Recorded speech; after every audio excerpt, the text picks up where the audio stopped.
Somebody told me, if you want to be a good communicator, be a good listener. I thought, what are you talking about? Communication means talking, but no, it doesn't. At least half of communication is listening.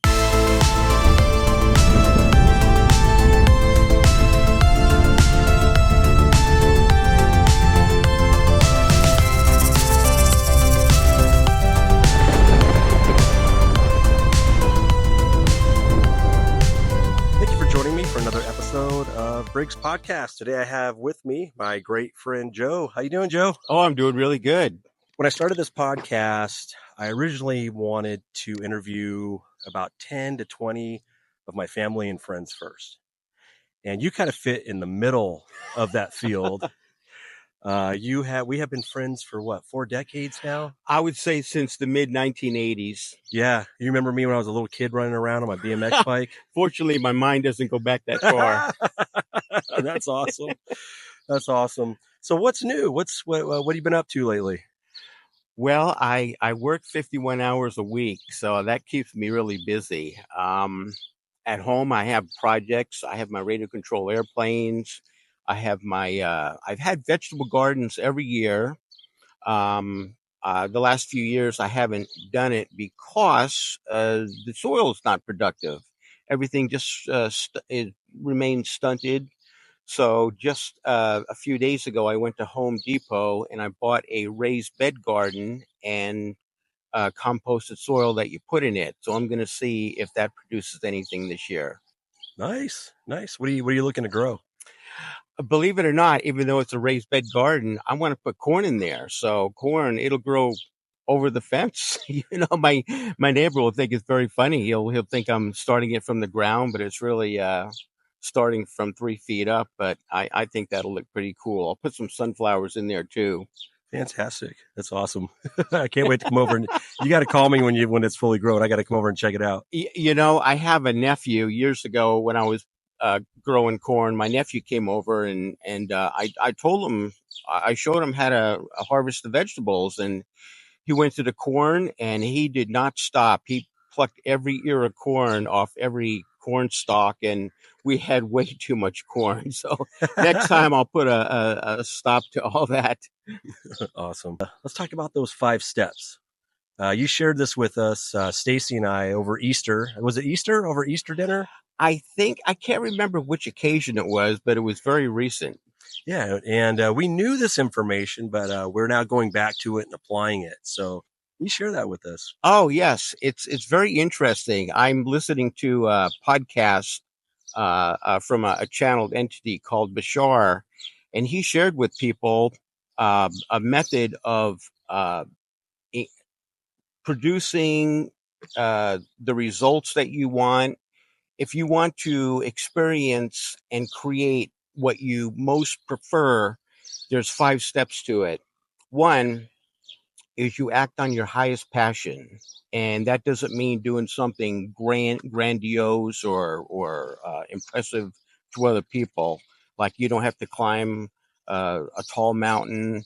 You don't have to start a business. It means just act on your highest passion at the moment. That could be making a sandwich, calling an old friend, uh, making plans for a vacation. Whatever your passion is, just act on that. That's step 1 of 5. Step 2 is act on it as far as you can until you can go no further. And step 3 is keep a positive attitude. No matter what happens, if you keep a positive attitude, you will get some benefit out of it. Number 4 is don't have any expectations or insistences on the outcome, because you don't know what the outcome would be. And don't put expectations on it, because you'll limit yourself. And number 5 is examine your belief system to see why you have negative feelings about things, and change your belief. And if you employ all 5 of those steps, you will create and experience what you most prefer. Beautiful. How about we apply those steps to the raised garden project? Okay.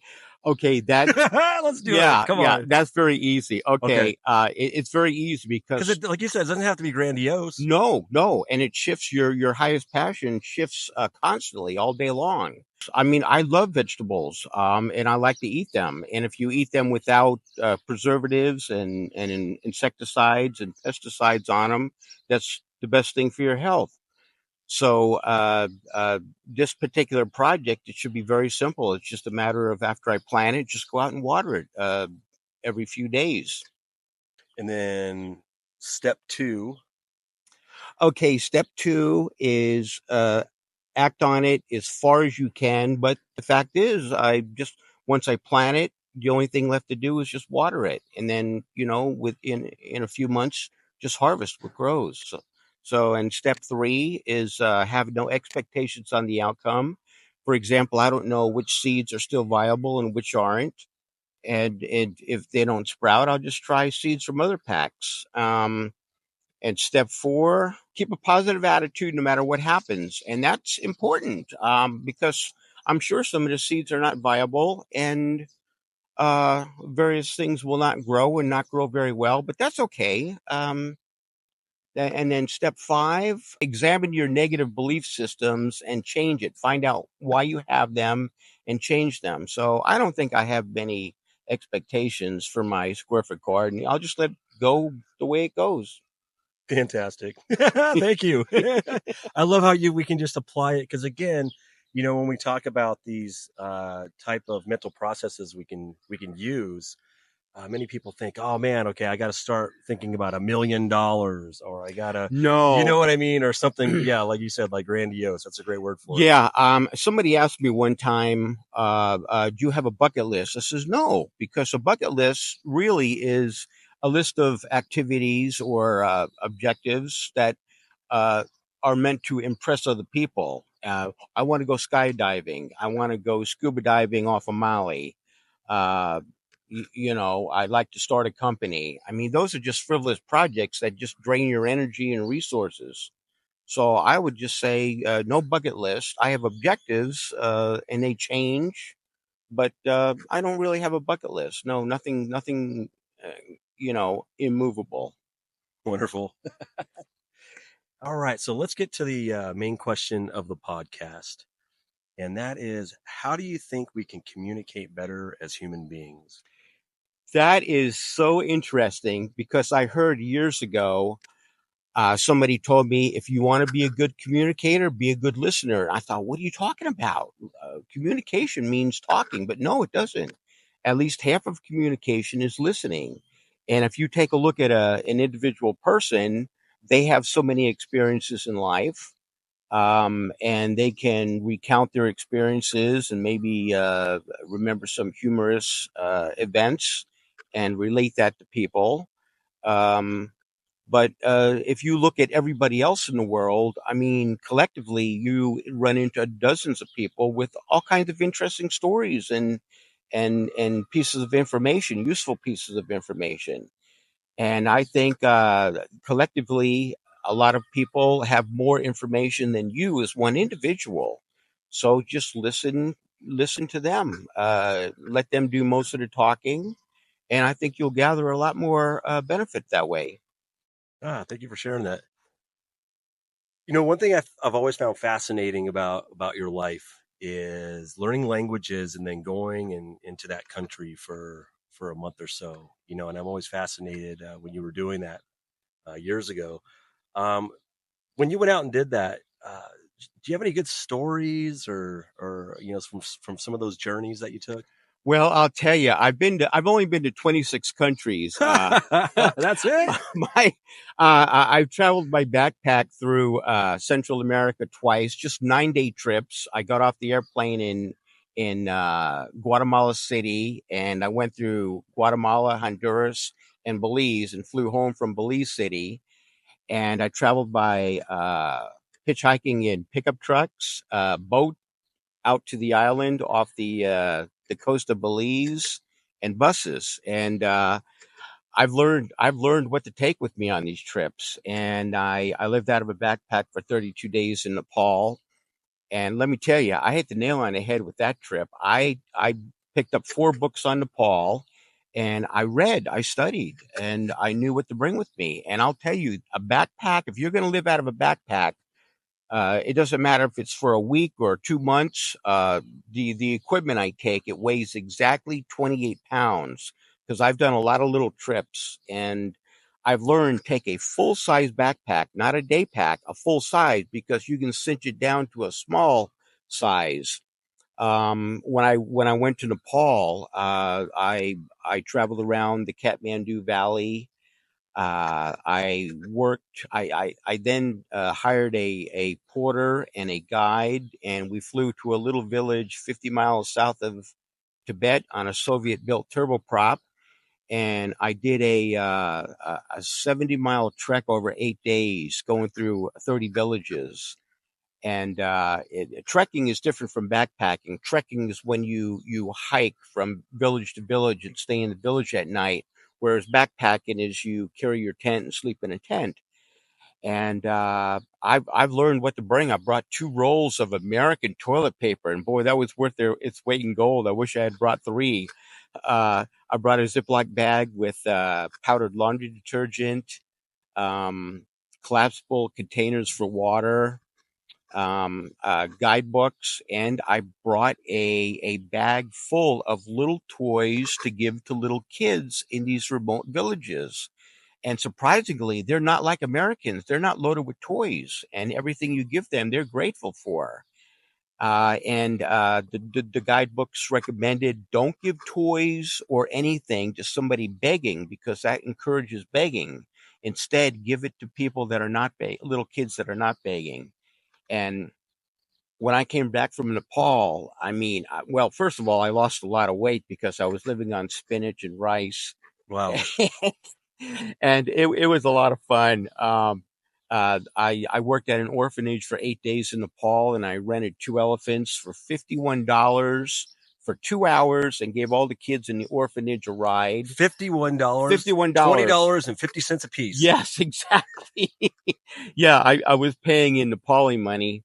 So I had a good time. I when I came back from the trip, I had lost a lot of weight. I was really fit. I was living out of the backpack. And my esteem was very high for a whole year afterwards, because I hit the nail on the head, and it was just a fantastic trip. And I've always wanted to go back, but of course I'm working, and it's hard to take, a whole month off of work. So I'll have to put that on a list of things to do, but it's not mandatory. Thank you for sharing. That's fantastic. I always love when you get back in the stories. Oh, They're just so good. They're just so good. With all that experience and being to all those countries and at the age you are now, when you look out here, and 2025, we know we don't know much, but we know we're individuals floating around in molecules, which are atoms, which are hadrons, which are massless gluons, and it goes down and down into light, and then that light's appearing from somewhere, from something that's probably conscious and intelligent. As Joe, when you look out here at this point in your life, what do you think is going on? What are you experiencing? There's this period of human history is the most dynamic ever right now, and I think there are a lot of processes that have been taking place, and they're all coming together right now. We can't see where it's going. There's an enormous amount of turbulence in the world, but what's helping the process work itself out? I mean, humans are suffering from growing pains right now, but what's helping everything work its way out, and working at the pace it is the internet. People are social networking and communicating all over the world. And it's just really incredible what's going on. I'm just very grateful that I have a very stable job, and a stable home life, and I can observe this. And it's very exciting to live in this period of human history. That is so true. There is so much going on with AI and Oh, aliens and yes. and all the consciousness studies. Everything and is evolving at an enormous rate right inventions now. that are going to be coming out in the next 2 years. Oh, But people, they talk about technology evolving quickly, but it's not just technology that we need to evolve. It's our ethics, because we have the technology and devices that'll do a lot, but we need the ethics to use them in such a way that it benefits people and helps people in their endeavors. It's so true. We have to dial this in, or we're not going to be here. I was watching a podcast this morning, and this is how silly this sounds. How long were dinosaurs alive on the planet? Oh yeah, Way longer than millions of right, years. they did it, so Absolutely. we can do it. I hope so. I sure hope so. Man, love you, Joe. Thank you so much for being on my podcast. Oh, it was a lot of fun. I hope we can do this again.